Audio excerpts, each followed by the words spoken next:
And we were so poor that, I mean, no money, you know, to put into this car. We would light a bonfire out in the backyard just to have light so we could work on this car. And the tornado come through with the tree. Yeah.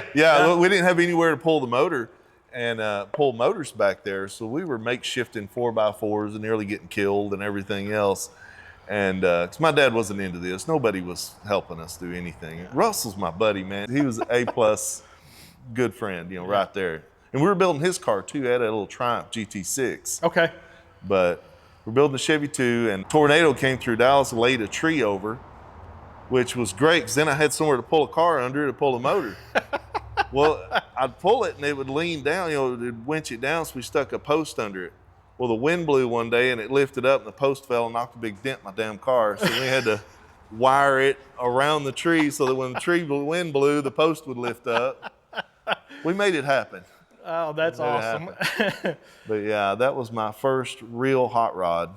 I had a bunch of cars that ran and drove just beaters, but that was my first real hot rod, was that Chevy 2 Nova.